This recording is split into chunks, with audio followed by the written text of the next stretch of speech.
Hello and welcome to CourtGames, a Legend of the Five Rings podcast, funded by the Legend of the Five Rings Discord Patreon. This podcast will focus on the role-playing game stories and lore for Legend of the Five Rings. I'm Korvar. I'm Kikita Kaori, and we have a special interview today with the cast of our associated actual play podcast, Fortune and Strife. We have Robert Fulkerson, who is our GM. So, hi, Robert. Hello there. I'm also known as Bayushi Shinichi on the Discord. Right. And we have Tyler Denning. He is playing Akoto Richi. So, hi, Tyler. Hey, yeah, and on here, I'm also known as Sasai no Shiba Rohoteki on the Discord. So just if you see me, say hi. Right. And then I'm on Fortune and Strife 2 playing Doji Gen. So we will talk about that. But first, we're going to talk about some news. Yep. We've got two articles on the Edge website to do with the upcoming Writ of the Wilds. So one is on the Dragonfly, the minor clan that is being introduced to us for 5e in this supplement. And mostly it's much the same. So the Dragonfly are in the role of the gatekeepers of the dragon, with a specialized role of stalling people for as long as possible without making them angry, or at least angrier than they're going to be. We have a little bit of a flavor snippet which indicates that you can wait for more than a year, and that's not all that uncommon to get through the Dragonfly. There's one school in the Writ of the Wilds for the Dragonfly. It looks like it's a Courtier Shigenja hybrid that focuses on using air to charm, with a school called Grace of the Spirits. You can, of course, make up your own schools using the rules that are found in Path of Waves, but they have just one school. I think that's probably a good idea for minor clans. Although we've had a few with more than one thus far. But Well, there are also some new advantages and disadvantages. So there's Knowledgeable Wilderness Guide, for example. And there's a Samurai Heritage table as well. Mm-hmm. There's also some new titles. There's an Awakened Soul, a Forester, a Temple Abbot, and a Yokai Hunter. So some of those sound like very good PC titles. And some of those titles have specialized techniques, like one called Trance of Past Lives. It's a rank 4 ritual that allows you to see your past lives. I would assume that matches the fact that we're going to be dealing with the Takashi. And that seems to be a bit of a thing. Yes. Yeah. And we also have new mechanics in terms of illness and disease. I'm going to be very interested to see what those are like, because very often in role-playing games, their diseases and their illnesses are, shall we say, completely bonkers. And it's going to be, I want to see what it's going to be like. We'll looking forward to that one. Tyler or Robert, do either of you have anything you're looking forward to regarding the Dragonfly or any of that? Mostly for me, it's learning more about how they fit into the new, I guess, I don't want to say new lore, but how they fit into the current standing of Rokugan. And just seeing how the minor clans interact with each other and with the other major clans is really fascinating to me. Yeah, one worry that I would have with the Dragonfly, with the way that the dragon are portrayed anyways is very isolationist, is with the idea that you could be waiting an entire year to get an audience with the Miyamoto Togashi or whatever have you, that it could again lead to a perception that dragon characters are, difficult to include in the rest of Rokugan in a lot of ways, and the Dragonfly kind of being a gatekeeper to these this isolationist faction kind of could lead to them being almost seen as more withdrawn than they already are in some ways. I mean, that was the status quo in the old times, so it doesn't seem all that much different. I always feel that a lot of these things, like, it's not unknown for people to wait for a year. Well, those people are not player characters. Player characters do all sorts of weird things. You know, like Togashi incredibly rare. Oh, look, we've got 5 in this one party. But yes, yeah, I can see how that can be an issue. Like what does that mean for how the dragon should be portrayed elsewhere in the game? Like, you know. How do you make them all twisty in every other clan's politics? Well, good questions. We'll have to wait and find out. So I'm looking forward to the illness and disease mechanic myself, because I think that there's a lot of stories about that in folklore. So, you know, this lets us bring some more of those stories out. There is another article on Rid of the Wild called Secret Empire. And it's a more broad article. It just talks overall about how Rid of the Wild will feature the Togashi and Miyamoto, Gasha, and Kitsuki with their traditions and their religious and spiritual schools of thought and their roles. I hope that it's not too focused only on the religious aspect of them, because there's only so much of that you could play. But we shall find out. Yeah. There's also going to be some locations. So, for example, we have named the Refuge of Three Sisters. I'm going to say that again because I got it wrong. The Refuge of the Three Sisters, Iron Mountain Dojo, Serpent's Tail Mine, and Keen Eye's Strike Village. Some of those I've heard of before, but not all of them. So there's some guidance in there on how to create monastic orders, should you need to make a monastic order. And one which I think could be really quite far-reaching is guidance for adding the elemental imbalance into the Empire and how to incorporate that in campaigns. Because the elemental imbalance has been mentioned pretty much right from the word go from the new edition of Legend of the Five Rings. And it's apparently a great big thing. It may or may not be the reason why there was a tsunami. It may or may not be related to shenanigans in the Shadowlands, but this is really the first time we've seen a hint that we may actually learn something about what's going on and how to use it and how to actually put it into the campaign. So this could be a very important piece of lore, piece of information for people running a game. Certainly. There's also going to be builds mechanically for Naga, Nezumi, Tengu, and 2 Yabanjan groups. So there's the Laughing Mountain Tribe and the Woolen Hooves Tribe, which I have to say I like the name of the Woolen Hooves Tribe. Woolen Hooves. They're going to be one of those crazy knitting people, like an entire village. You know those people who carry bags of knitting around with them at all times. That's going to be that. There's going to be a whole tribe of them. I think I'm related to some of those. They're perfectly lovely people. But they will attack you by giving you a sweater. Yes, that's why the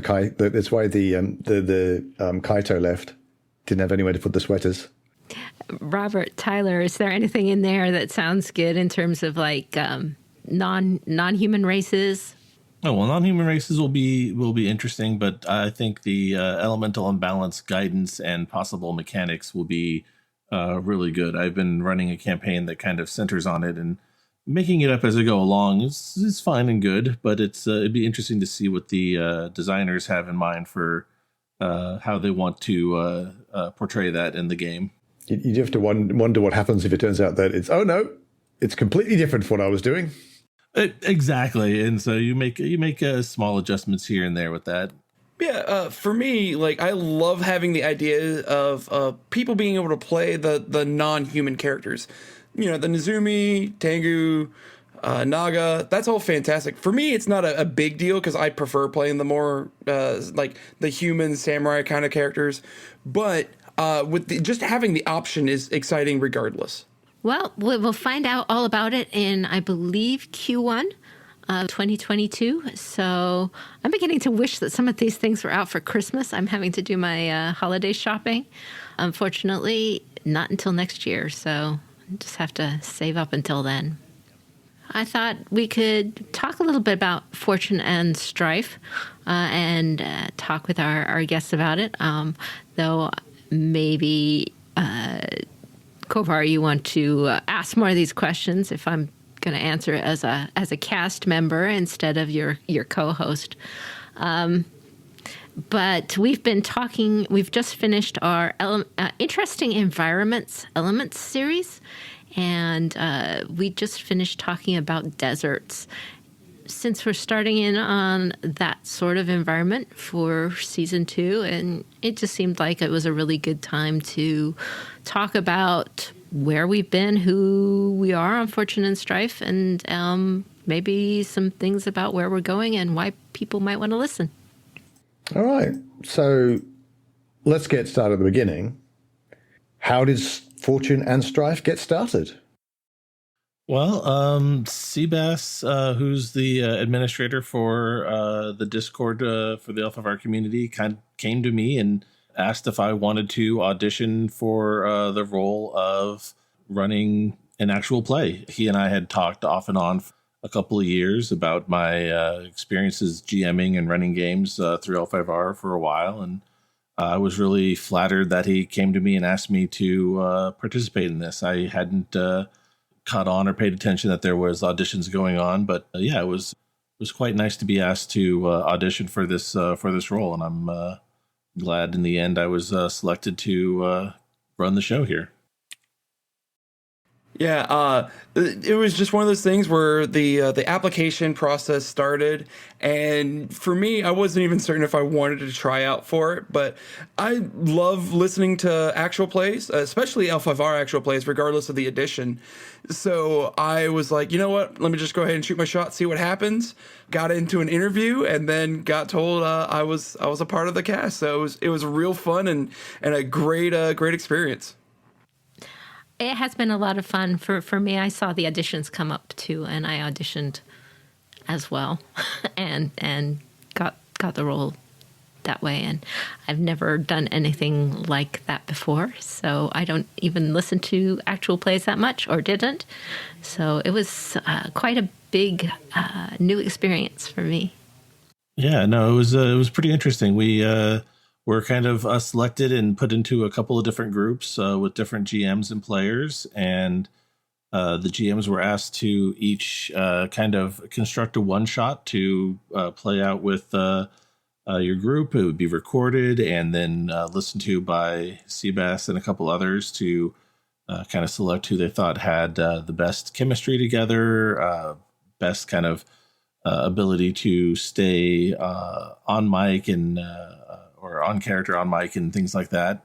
And kind of came down to two teams, and it was a little bit of juggling in the end, but for one show, which became Fortune and Strife, was of course myself, Tyler, Jeannie, Paul, and Tiff, who kind of became the core group of starting out with Fortune and Strife. And we kind of tossed around a couple of ideas and names when we got the good news that we'd been selected. And we decided after our one shot that we really liked the idea of playing with the idea of fortunes and the mechanics of the game and chance and things like that. And that's kind of where we came up with the name.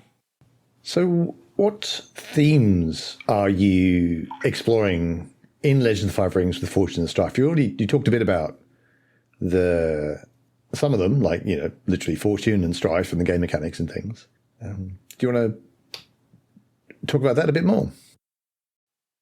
Yeah, so we wanted to be able to bring 5th edition to a lot of people that either were brand new to the game or were unsure about moving on from previous editions. I still know some people who are very much 4th edition adherents and were not super interested in moving to a new game that used proprietary dice to handle things, and they already had all their 4th edition books and everything like that, and they weren't too sure about some of the changes being made. And I really wanted to kind of express what those changes were and how they could be used in telling, great samurai fiction, and be able to communicate a lot of that through play that is both narrative but also kind of helping to explain a few things and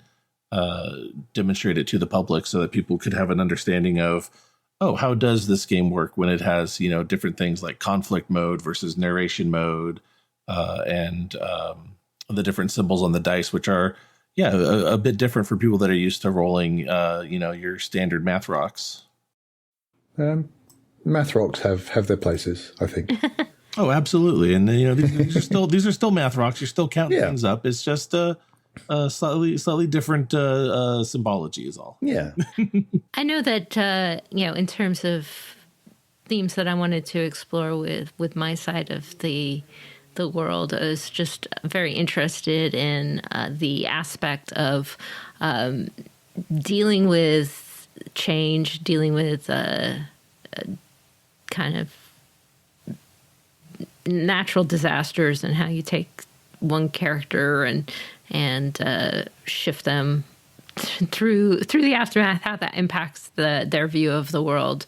But we have a lot of humor in our show too, so we enjoy and laugh about that sort of thing a lot too. Oh yeah, being able to process trauma through role playing, through characters that are suffering that, as well as on the lighthearted side of things, that Rokugan doesn't always have to be a very staid, nobody laughs, nobody makes any outbursts, nobody ever acts human kind of things. It's Japan is also a place of great mirth and things like that. It's not just very cold, stoic samurai all the time. Definitely. We have a lot of good interactions with each other, and it shows a lot of emotion. Like when things get serious, they get serious, but when things get lighthearted, we're all laughing. Within our own Discord, our off-topic channel is constantly lighting up when we're playing, just with different things that we're saying in between. It's basically, it's like we're at a table around, sitting around playing with each other and making jokes while the game's actually going on. So for us, it just feels like a normal game that we're just happen to be recording. Sounds a lot of fun. Okay, so we know a little bit about the podcast as a whole. How about we hear a little bit about the characters of Fortune and Strife? Who are they?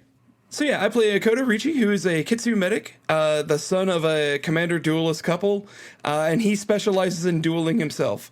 He's almost like a little bit of a walking dichotomy, a little bit, just because, he's a medic who is willing to kill people. He is just a kind-hearted soul, but is willing to throw everything down on the line. And a lot of people, mistake that for weakness. But it doesn't help that he gets beat up quite often. He's our deathly cinnamon roll. Yes. Well, it's a cinnamon roll with a little bit of extra spice. Yeah, very spicy. I play Doji Gen. She is a scientist. She likes bugs. Actually, I modeled her after a kind of the Victorian naturalists who would draw all these beautiful pictures of, insects or fossils or other things like that. But that said, she is not at all of a dispassionate scientist. She's just an exceedingly enthusiastic one. So she is very curious and she wants to get involved with everything. She's a doji courtier from a very doji family. So she has this background in politics, and her she's been given the task of being a spy.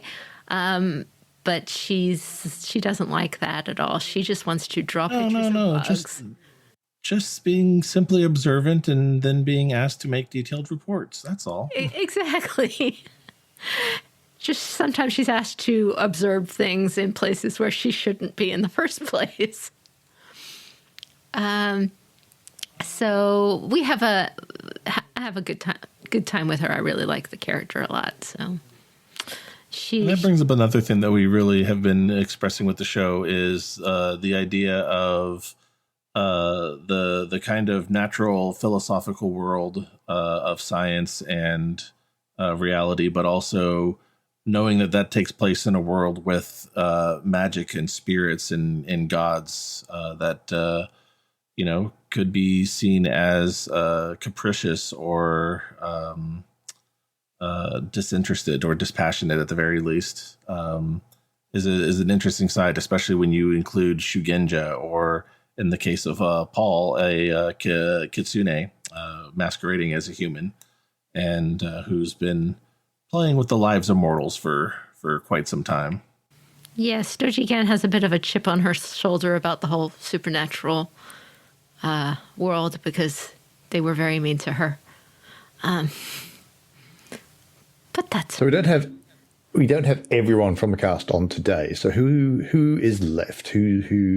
What other characters? We had Paul and Tiff. Paul played Shoshiro Bisho, who was a kitsune impersonator, who kind of grew up and got to know these characters and then disappeared from their lives and is brought back to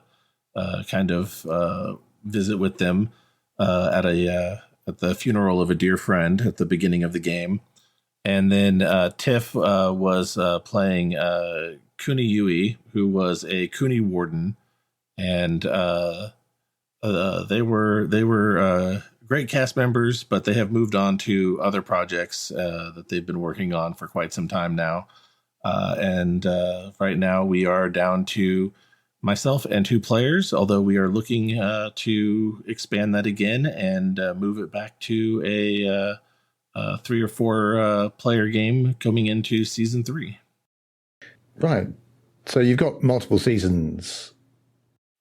Yeah, we've been doing the show for about almost a year and a half. I think we started in, May of 2020.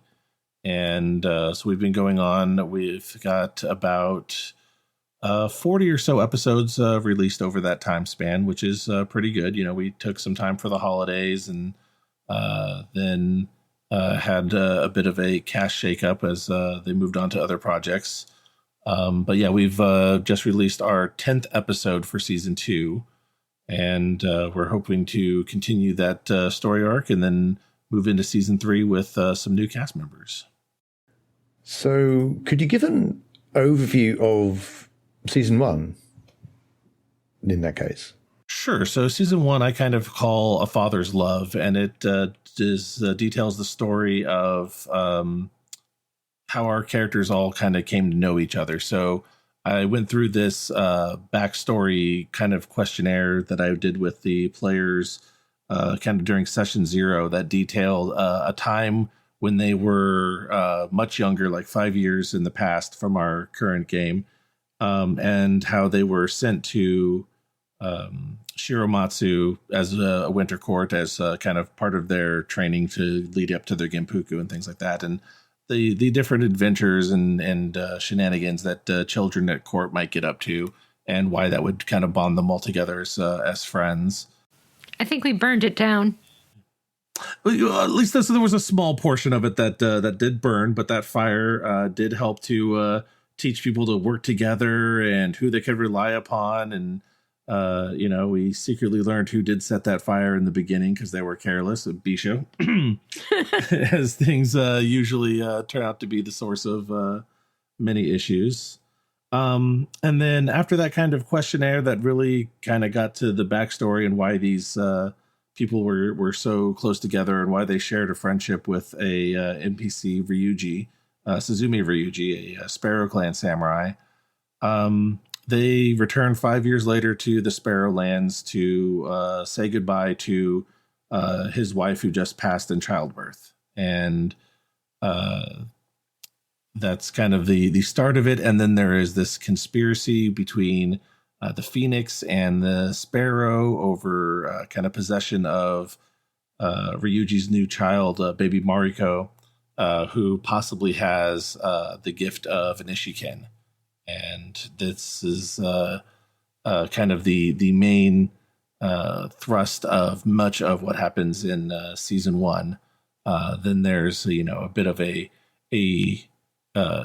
duel with a champion of the fortunes for who shall take care of the child and whatnot, where Doji Gin goes and challenges Inari, Inari's champion, who happens to be Bisho in disguise as a fox, and it is just a wild ride of emotion, from a night of an ambush by ninja to a duel in the next morning for possession of a child with the gods and the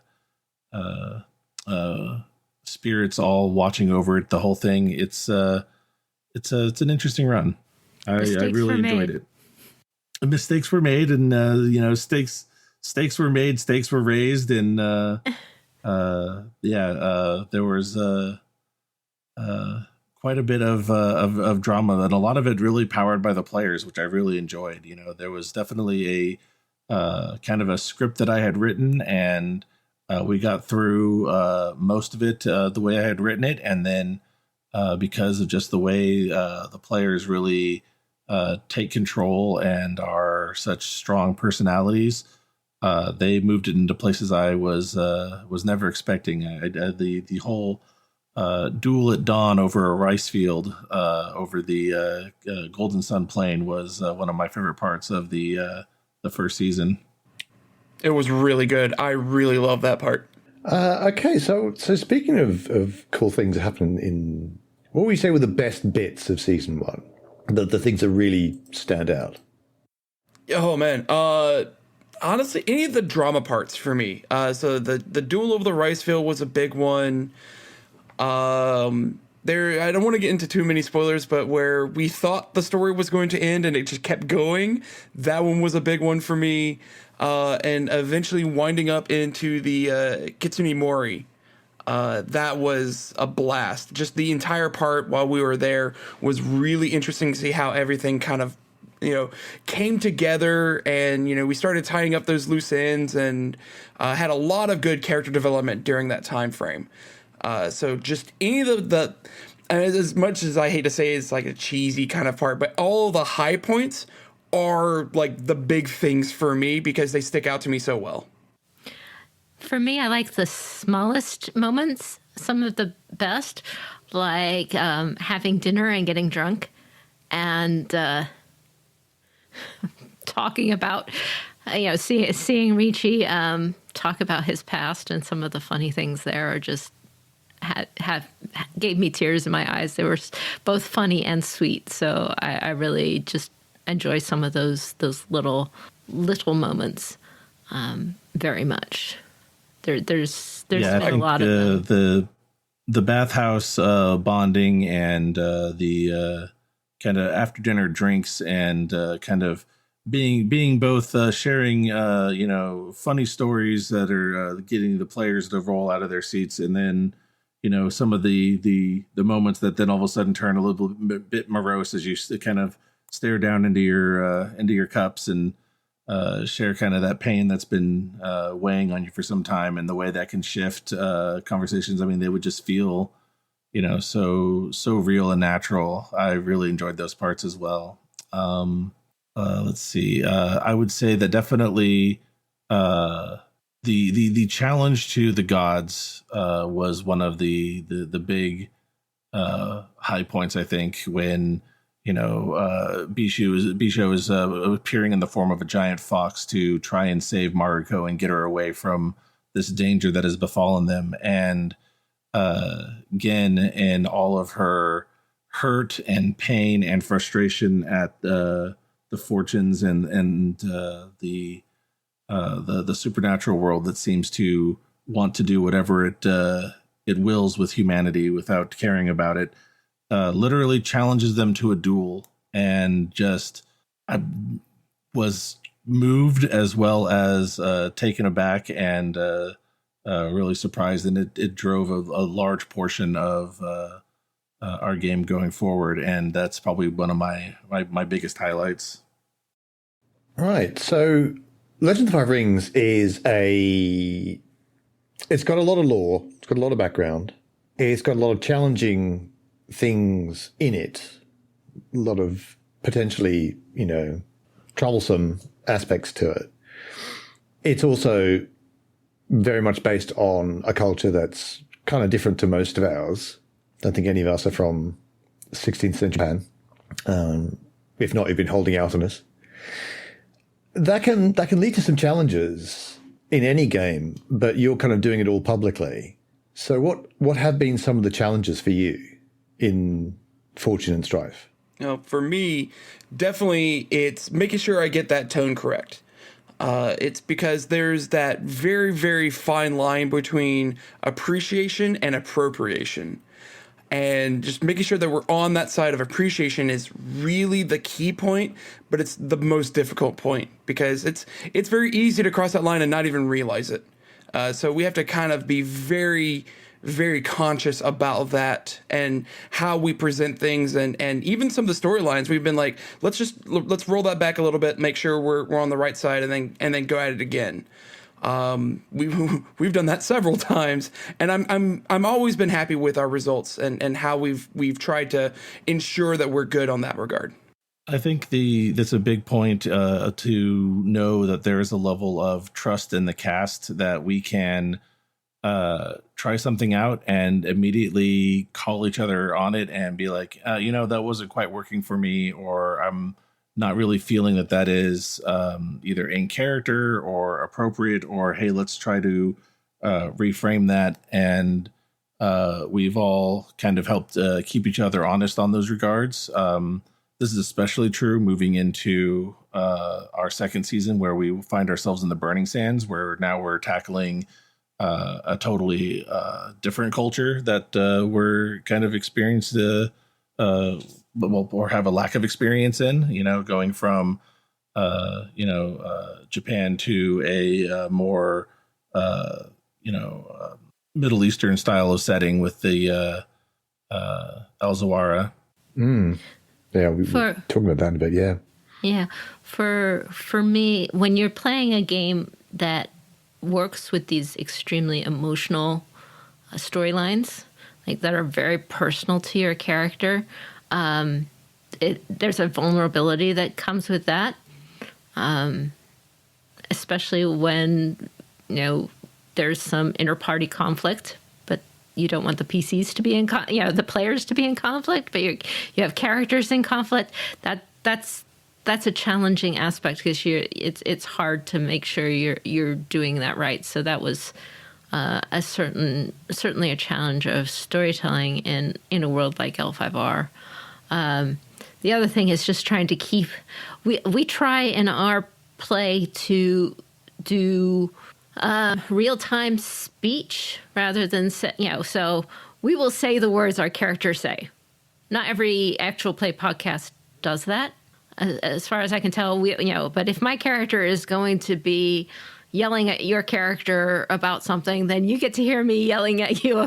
In that, I don't just say my character yells. I say the words that Doji Gen would say, or at least I do the best I can. And thinking about that and being witty and coming up with stories and all of that on the fly is really challenging too. Tyler is really, really good at it. But for me, it's hard. I'm just a naturally loud person anyway, so. Yeah, it's one thing saying, I'm going to play a really witty, smart character, and then you Not actually have to play the witty, smart character. Yes. Exactly. The quip's ready to go. So it's easy when you're a writer. You can spend all day on that one quip and put it in wherever you need to. But no, if you're playing the smart ass at the time, at the table, you've got to come up with it. And that's not easy. No, not at all. But no, you were absolutely right earlier talking about how difficult L5R can be. I've had some players that it was almost too difficult for them to kind of get out of a Western mindset where you have very rugged individualistic characters, that make up a lot of the Western fantasy tropes set down by some of our favorite authors. But L5R, it requires you to pick up a whole new set of histories and tropes and ideals and luckily, Japan exports a lot of this culture and wants us to understand samurai films and stories and chambara stuff like this. And so, luckily, they actively export it. And so, the idea of appropriation is still there and something that you want to look out for. You don't want to make cliched caricatures that are not based in any type of realism or anything, or demean people. But luckily, whether you're watching a bit of anime or read some manga or even just watch some of the classic Kurosawa films, there's something there for you to grab hold of, I think. And that if you can find a player and people that at least, even if some of their first knowledge of Japan or Japanese culture comes from those films or from an anime, it's something to start with. And you can then, include the deep, rich lore that L5R has built up over the last, almost 30 years now, of, who are the different clans? Why do they dislike each other? Oh, and then there's, sub-families within those clans. And each of those families is made up of vassal families that kind of build up on them. And, it's there is a lot of lore there. And some players have just been like, nope, I don't have it in me to go through an entire, dictionary's worth of histories to learn L5R. And other players I have, they only one eat it up. Worth. Oh yeah, no, they eat it up and they want more of it. And it's it could be challenging because there is such a collectivist, different mindset. You have honor and the aspects of, society wants you to be and act one way, but you're still human and you're gonna butt up against that in real and meaningful ways. And one of the things I really love about 5th edition is they really, emphasize that whole idea of Ningyo and Giri, duty and desire, into both things that are made for narration, but also mechanics that back up that narration. And that's one of the things I really dig about this edition of L5R is it helps reinforce a lot of those ideas in ways that we haven't seen before. So another thing you're doing, as well as just running the game and playing the game, you refer to yourself as a teaching actual play podcast. So would you like to go into a bit more detail about that and what that means? Yeah. So one of the things that we like to do is when we find ourselves moving into a transition of a scene, we'll let the audience know that. We'll talk about, okay, so while we have been just kind of in narration mode here, this is kind of starting to sound like we have people with varying ideals or agendas. Let's go ahead and move this into an intrigue, and then we'll talk about some of the basic things about an intrigue. Like, okay, we're gonna roll this for initiative, and the way that the initiative is going to flow, I'll explain that again to the players, and setting social objectives. We'll talk about that, very quickly and try to set those up so the audience can kind of follow along and know kind of how we're moving from one type of scene to the next. It's important also when you're talking about just going into a duel and how that's going to differ from a skirmish in some ways. The different actions that you can take. We'll go through those. We try to explain our die rolls from what we're going to roll, what ring and what skill, why we're rolling those rings and skills. Especially the narration can be really important because it's not so much, I always want to roll my best ring for something. You're going to describe what you're going to do, and then kind of you and I as a player will negotiate. Okay, Richi's coming at it from with a smile and his boyish good looks and charm. This sounds like it's going to be a water roll for him to try and get this invitation to somewhere, versus say using his earth ring, which might be his best ring, to do something with. There's that negotiation that goes on. We try to talk about those, and then we'll talk about our roles, what the results were, kind of what we kept, any advantages or disadvantages we used, and how we spend our opportunities. We try to keep that as part of the process so that people could follow along and understand kind of where we're going and what 5th edition is like. We could have cut all of that, but I feel that it's important to promote the health of this new edition, and because it is so different than previous ones, it's nice to have a podcast that is going to show that process and show the results and talk about how you get from one point to the next, so that people can really feel what the game is like. Have you had any feedback on that from people? Actually, how they are finding it, the actual audience, in terms of the educational aspect?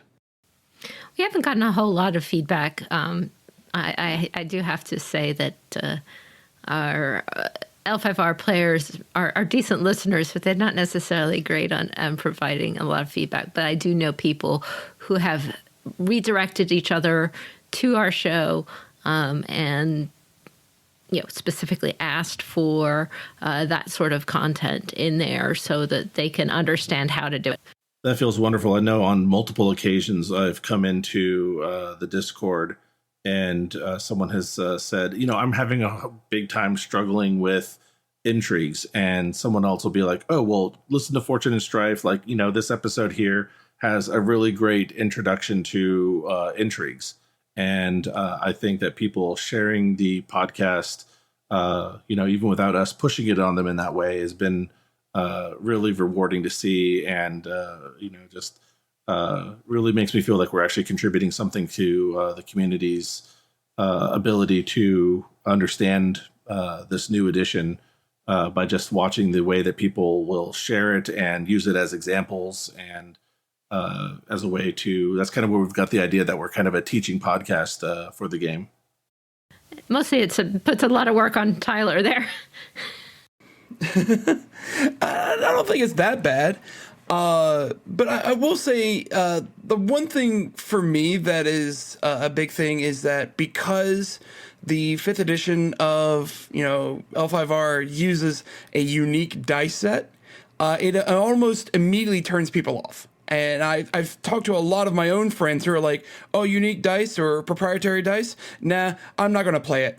And it's one of those things where it's like, I want to show people that the dice doesn't matter. You can play it with normal dice if you really wanted to, but the dice don't matter. It's, overall, it's the system and the setting that make the game as wonderful as it is. And so I just want to keep that going as well, and just be like, don't worry about the dice. That's something that comes later. If you like the setting and you like the system, we can work on the dice and we can make sure that it's something that you would be okay with. But, just don't automatically dismiss it because, oh no, different dice. Yeah, it's just hard to, when you're teaching podcasts, to find that right balance between showing the mechanics and not showing too much of the mechanics. So that's something we're always kind of trying to balance out. The ums and ers and, ooh, let me think about how I want to spend this opportunity. Like we do cut some of that because it is just dead air in a lot of ways.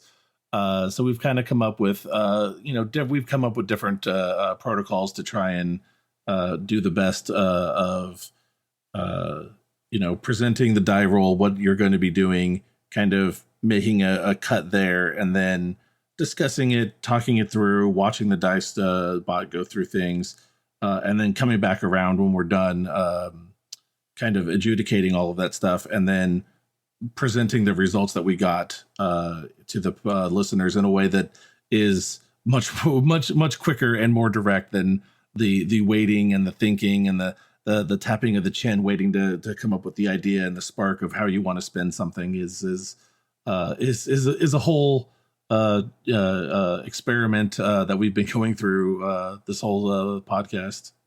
That sounds like playing for an actual play podcast is quite different to just playing a normal RPG. Are there any other? What is that like? What are the differences? There are two things that are majorly different.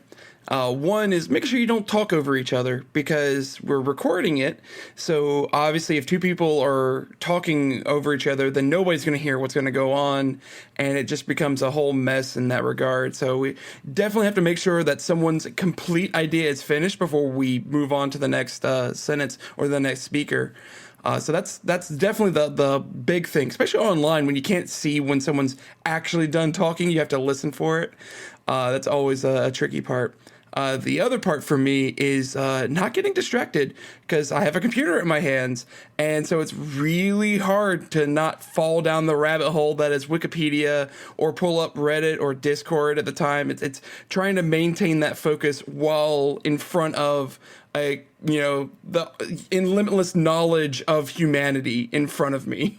I think that Tiff set an early precedent with our kind of side chat that we have on the Discord where we do the recordings of, even if you're not in the scene, participate in this side chat of cheering on your fellow players, posting memes, but being an active participant without, you're not talking over anyone else. And, if you're in the scene and you're acting and presenting, and you're actively doing things, you're not always seeing what's going on in the side chat. But to come back in when now it's like no longer your time to be on as it were, and to see that and to follow along, to become a part of it, was a great precedent that she set for the show, and has really kept us focused and present in the events of the game, which is really important. I think Tyler really hit the nail on the head there. But the other thing is to understand that you are presenting this for an audience, and it's, you can, and we've struggled with this, and I know I've struggled with this as a GM. Mm-hmm. Sometimes you go a little bit into the weeds and you let people kind of go off and meander off the path a little too much, and then you have to wonder, are we letting that go too far without sticking to the plot of the game? And is that a good thing or a bad thing? How much do we want to spend on side quests and tangents, as it were, versus pursuing the main goal of what we're trying to present? But for the most part, I like to do the show very extemporaneously, not entirely improv. Like we'll scaffold or telegraph scenes that we'd like to do, but there's definitely no script writing, which I think is important, and at least for our show, is that we try to keep it to feel like it's a game that you and your friends can play, but still presented in a way that is going to be interesting for a listener of a narrative to follow. Yeah, I think for me, in my tabletop play, I do not talk my first person dialogue nearly as much. I don't say what my character is saying nearly as much, but I think it's much more entertaining to a listener to hear the actual words that we're saying. Absolutely. One thing that's really I've been really proud of our show for doing is, is how much time we spend in character, as it were. Like there's very little time where we spend laughing or joking about things that aren't germane to the game that we're playing at the time. That our focus is to be in our characters, to be focused on the game, and it's pretty incredible when we sit down to play for about 4 hours, and the 3 or 5 of us could just stay really focused. I mean, we're talking like 85% on uptime, as it were, of being in character and presenting things in first person is pretty incredible to me, and I'm really proud of my cast for that.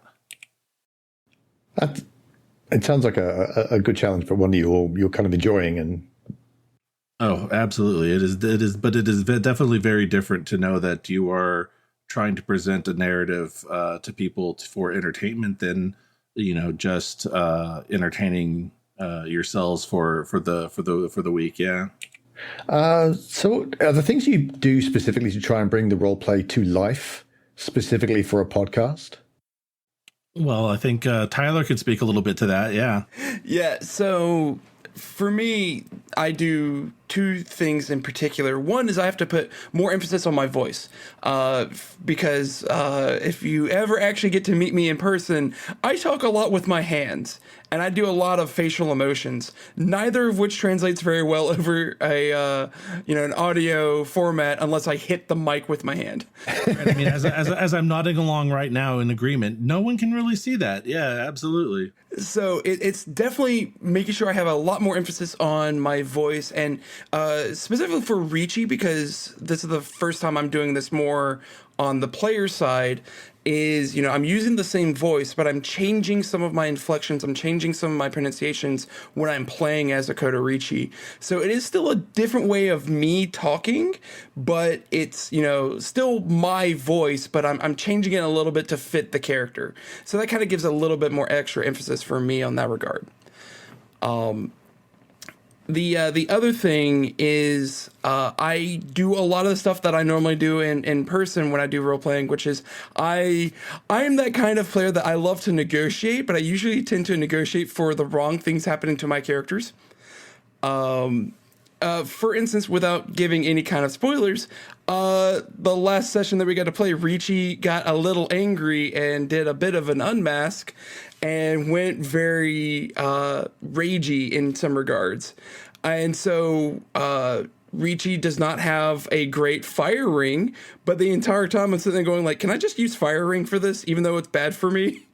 And, Rob's going like, yeah, that's perfect. So I love doing that because, bad things happening to characters make great stories. So, I'm going to put Ricci through the ringer if I can to get a great story out of it. That's something that's extremely difficult for me. I want to. I have definitely made some non-optimal choices more than once in the game, but my role play style is tactician. I don't necessarily min-max, but I want to figure out the best way through a conflict, if that makes sense. I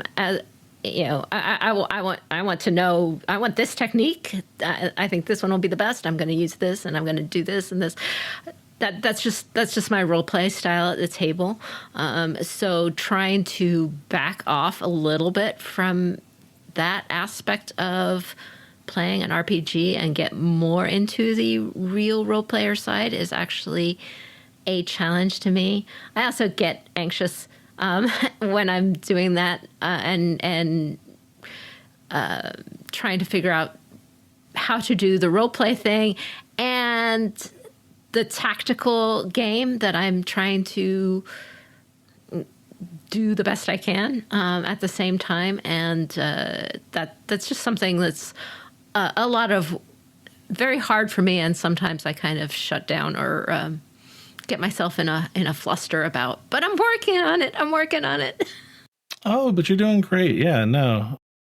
You just need to work out the optimal way of doing your character the wrong way. And that's kind of the way that I think great stories go. I mean, if the character in your story always does the right thing and always winds up on the right side of things, it can get a bit boring. You want to see them get into some trouble and get mixed up in some other mischief here and there. But as far as how we kind of bring L5R to life, I know that Tyler has been experimenting with sometimes adding thematic music or even sound effects, from wind to sword sounds here and there. We've dabbled in it. You'll hear it a couple of different places. We don't rely on it heavily, but it's something that we've experimented with for really kind of important scenes. And I really like the way that it feels because it is something we use so sparingly that when it kind of shows up, it's really nice to add a little bit of that soundscape to some of the events that we've portrayed. And that's something I've done in person as I GM is I'll have like a soundboard up or like maybe a musical playlist up that kind of gets a little bit more immersive. For instance, if I'm doing like a sci-fi horror game, I'll have the Alien soundtrack up playing just very slightly so you can just barely hear it, but it does set a little bit of the mood. Or in the case of some of my other like bigger wartime kind of games that I play, I'll have like the backgrounds of like swords clashing and people yelling kind of deal. It's something I really enjoy, and it's something I've been slowly trying to integrate more into the episodes and seeing how much I like it and how intrusive it would be getting, especially for a purely audio kind of focus show. And then for myself, I have a background in Japanese language and culture studies, and so different classes that I've taken on Japanese art and architecture help inform a lot of the ways that I can describe and communicate the areas that our players are inhabiting. Even I did I was at a VR cafe with my nephew a year or so ago, and we were able to do a kind of VR virtual tour of one of the major temples, and unfortunately I'm forgetting the name. I think it's Honanji, but I'm spacing on it right now. But we got to walk, amongst this incredibly beautiful temple grounds in virtual reality, where somebody had gone through and had mapped the whole thing in a three-dimensional photosphere, and it was quite moving. But it's also given me the ability to talk and describe about some of the smaller, more intimate areas within a shrine that you'll find. As I wandered through, I must have spent almost 2 hours wandering the grounds of that temple in virtual reality. It was pretty remarkable. Yeah, I mean, it was the next best thing to actually being there. It was pretty incredible. But to be able to talk about the views and the way that the statues are covered in moss, to the brightly colored torii arches, and even just the mouth and hand washing stations, being able to see what those are like. Again, next best thing to being there in person was pretty amazing to help convey the visuals and a way for me to articulate it and give it life with words. And then we spend a lot of time also sharing articles and pictures with each other. So when we're talking about the different fashions that we're interested in, we will go through whole lists of photos and sending each other different shots and pointing out the different fabrics that we're interested in, and finding different sites that talk about like what does different fabric and different colors mean, and the language of flowers, and all of these wonderful bits that Japan actively is exporting as its culture, and wants us to understand and follow along and share with them. And this is just another way to do that. So you're now heading to season 2 of Fortune Strife. Where is the campaign heading right now? Well, right now we are in the Burning Sands. So we're in the lands of the Caliph of the Kamaris Caliphate, in the city of Books Al-Zawara, and where the Sultan resides there. Again, the Sultan and the Caliph, one and the same. Our characters have been separated from Bisho and Yui by a magical event that transpired in the Kitsune Mori. That was the big climax of season 1. And they found themselves having to walk through the desert in a sandstorm before being picked up by a local emir, and have been kind of nursed back to health, and are starting to just dip their toes into the new local court politics, and realizing that the more things change, the more they kind of stay the same. A foreign court is still a dangerous place to be. We're taking a lot of inspiration from the book Into the Burning Sands by Daniel Levitt Clark. So in old 5R, the Burning Sands were kind of this proto-Egyptian kind of a thing. It was several things. It was several things, not all of them wholesome, but we're using the Into the Burning Sands unicorn novella as the kind of center of this culture. Though these events, I think, happen before the events of that. Yeah, the events of our story would take place about a year before that novella would take place, but so it's still pretty close to what you'll read in there, but it will be about a year before those events. Right, so we just did an episode on, well, 2 episodes actually, on desert environments as part of our Interesting Environment series. But obviously, the campaign has already gone into the desert. How were you finding it, and how did you use that environment in the game?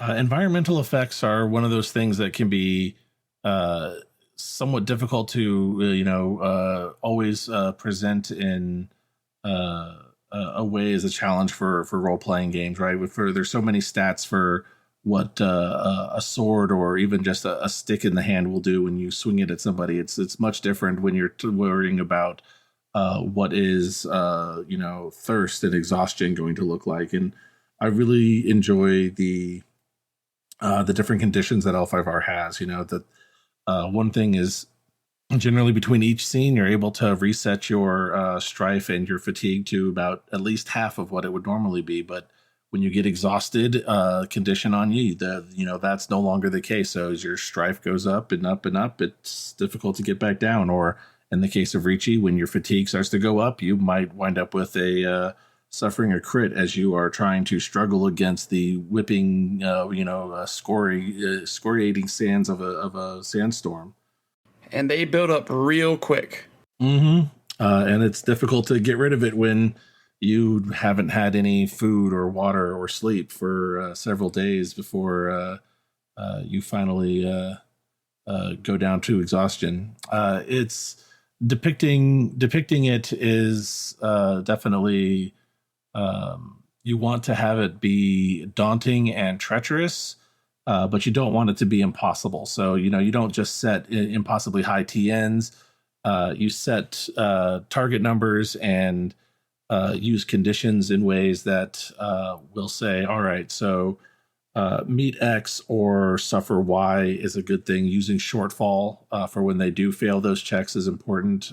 To add consequence to not quite making it, or allowing them to fail forward, as it were. So succeed, but succeed with cost if you didn't make the roll all the way, by using shortfall, which is something that I wish they would have gone into a little bit more. They kind of hint at it in the core book, but they don't really go all the way to say success with cost would be a good way to implement shortfall.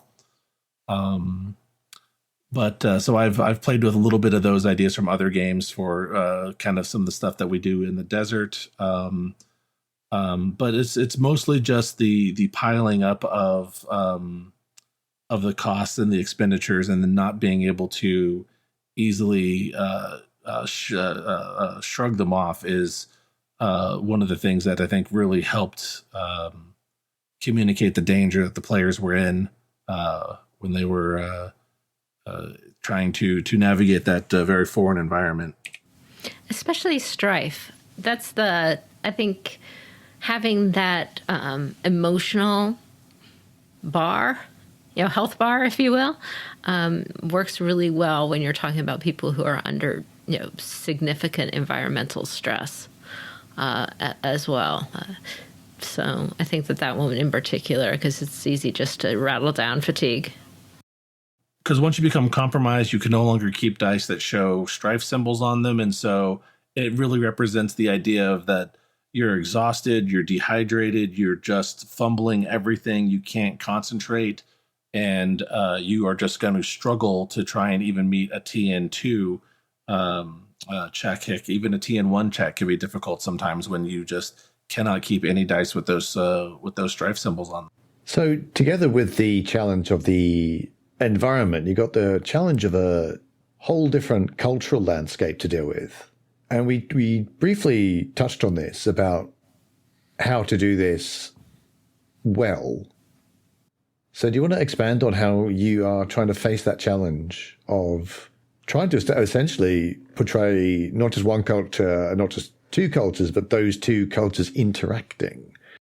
So even from the beginning of the show, we've had a disclaimer talking about the different issues that we're going to be challenging for listeners of our show. So we have one character who's been very traumatized by the tsunami that struck the Crane Lands, and even they have an NPC attendant, Sueno, who has been scarred by the event and is missing an eye. So we've tried to talk about that. We are dealing with trauma, with death. That this is a game of samurai fiction, and that all of the different tropes and ideas of that genre can come up, and that's going to include violence and challenging subject matter. And so we try to cover that in a disclaimer at the front of our episodes. Moving into season 2, knowing that we are going to be dealing not just with Japan, but with a Middle Eastern setting that is going to include stuff like the different dynastic caliphates that have existed in that area for some time. But also we're going to deal with some of like Eastern Roman Empire stuff. We're going to deal with some Saharan and sub-Saharan African cultures as well, because the caliphate is such a large institution and has domain over a wide part of that end of the world. But also it's a cultural melting pot. It definitely pulls a lot of how should we say business and commerce and political interest from the surrounding areas. And so we're going to have a lot of influences from a couple of different cultures, and that can be really difficult, right? Like we want to be able to present what would a non-colonized African trade group look like in the caliphate. What would kind of a fall of the Yodatai remnant of like the Eastern Roman Empire kind of version of the Yodatai that I've called the Imperial Remnant that is going to exist there, and what kind of characters would that create? But it's difficult because these are, again, a lot of cultures that some of us may be interested in and have read about, but again, we're not, just as we're not Japanese, we're also not Arab or Byzantine or African to really understand and be a total part of those cultures. So we put out a further disclaimer saying, hey, we are going to be experimenting with a change of location, and that we hope to be getting it right. We have talked with the author of Into the Burning Sands and to a player of L5R who is practices the religion of Islam. That's the I think the better way to say it, and how impressed they were with that book. And so that's really been our touchstone for where to find it. But I think in the same way that I rely on my players and the trust and support and the love of the game that we have here, that we are also trusting our audience to follow along with us and to let us know if we get things right or wrong. If we get it wrong, we will definitely understand that we are not coming at it with any type of malice or bias or agenda. That if we get something wrong, it is an honest mistake, and we would very quickly make any adjustments that our listener base would like to make in this regard. And we kind of feel that that's more important with such a it's a sensitive topic. We have had a world over the last 20 years that has had a very complicated relationship between Islam and the West, and that's a difficult thing to reconcile. But it's something that I think we all are cognizant of, and we respect these cultures. We're very interested in these cultures. So it's not something that any of us are interested in doing a disservice to. And so I think just being very conscious of that and being honestly open and interested and trying to find those cultural cultural touchstones without it being falling into Orientalism of 1001 Arabian Nights kind of thing. Like, it's hard to escape all of those tropes, but you definitely don't want to fall into the worst parts of Orientalism. That's for sure. That is something that we want to avoid, whether we were in the Burning Sands or just in Japan. Right? These are definitely the things we don't want to do. We definitely, like Tyler said, we want to appreciate, not appropriate. Yeah, and one of the problems with L5R, Rokugan as a setting, is how isolated it is described.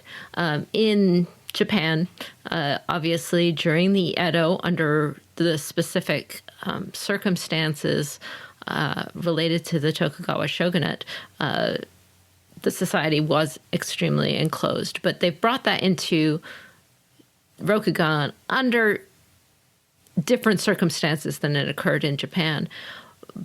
And that's somewhat problematic then when you take that into the role-playing game, because whether it's in L5R or in any Asian fiction, because it makes every Asian person, it's a stereotype, seem like they're closed off and not open to outsider cultures and,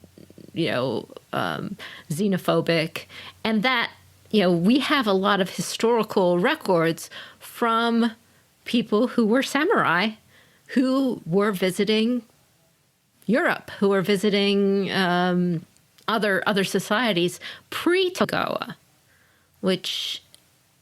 so we can see that, the people of Japan, the samurai of Japan, were not completely closed off from the outside world. That was something that was enforced on them with the Tokugawa. And so not every Asian person, certainly not our characters, are going to be,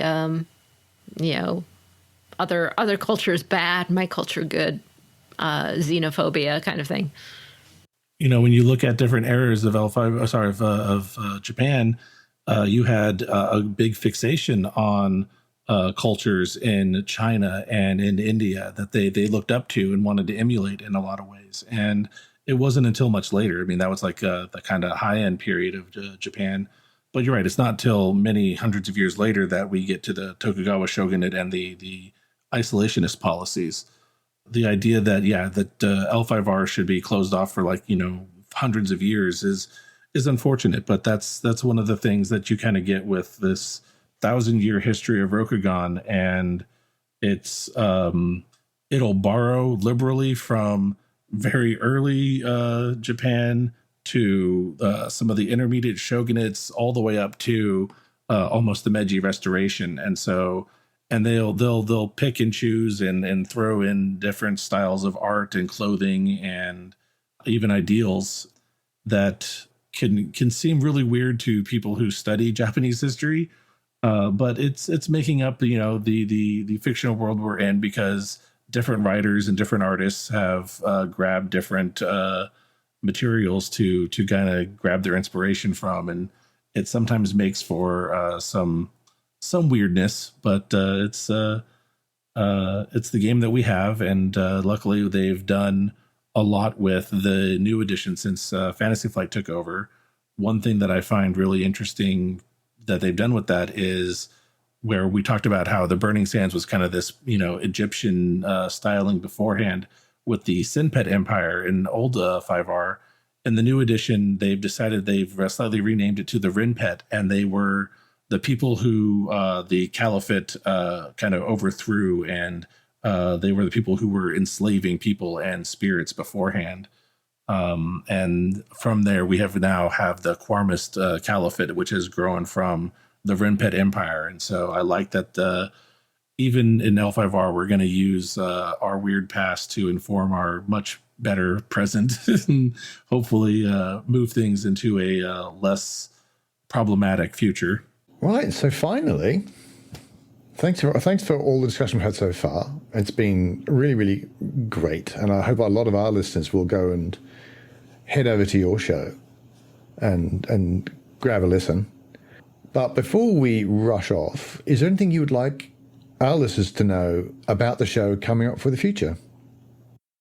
Well, I think the big thing to go into is something we mentioned earlier on, but I kind of want to call it back out, is that here very soon, we are planning on opening up applications for joining us on the show.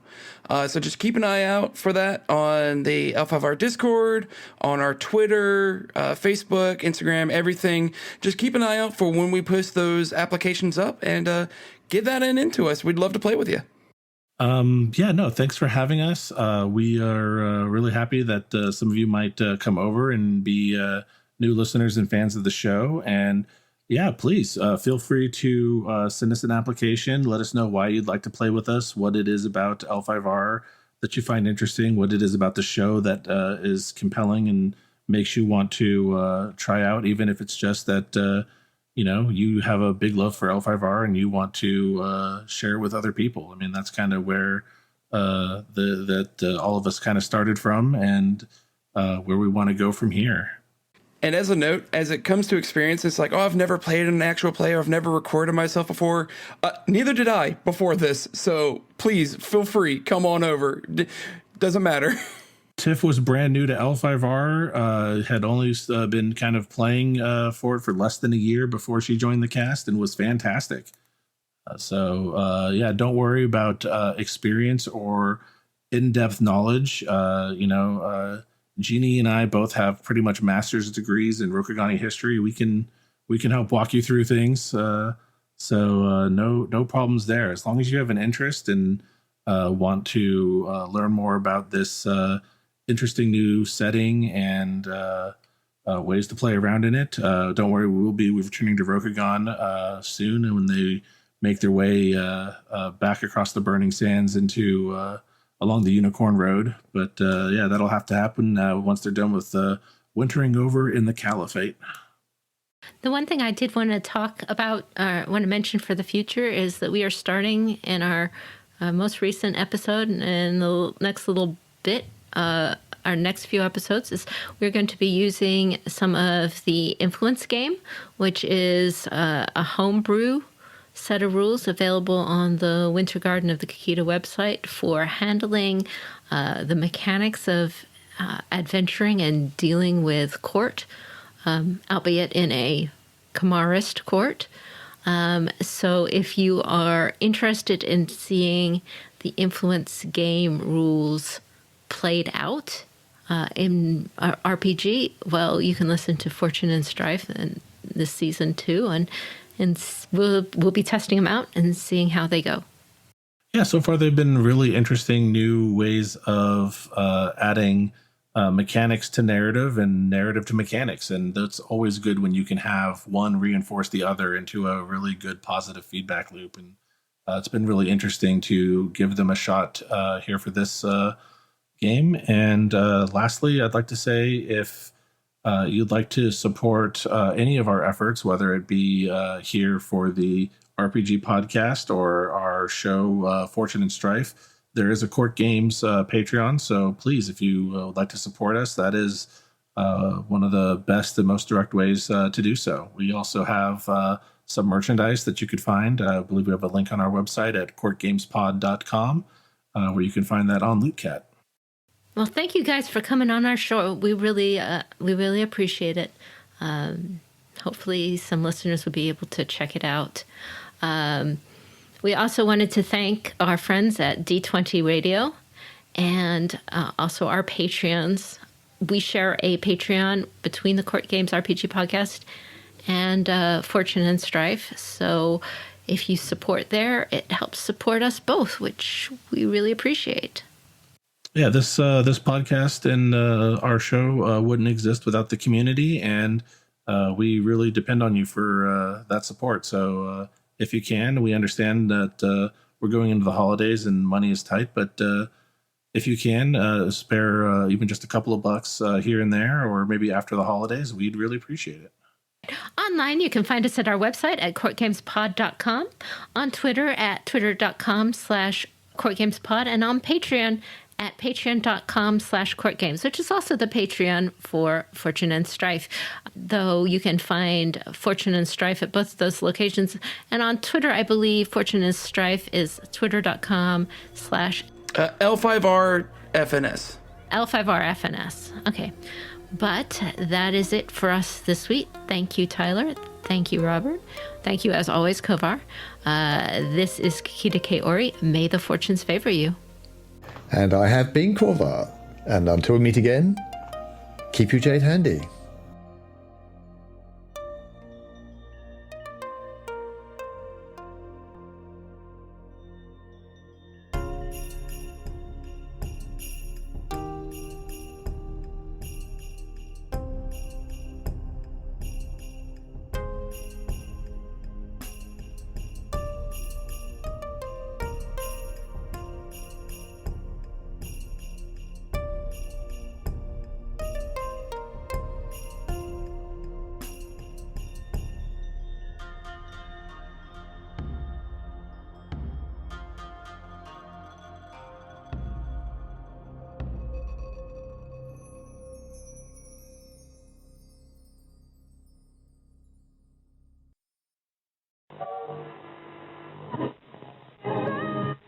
Correctly with the correct amount.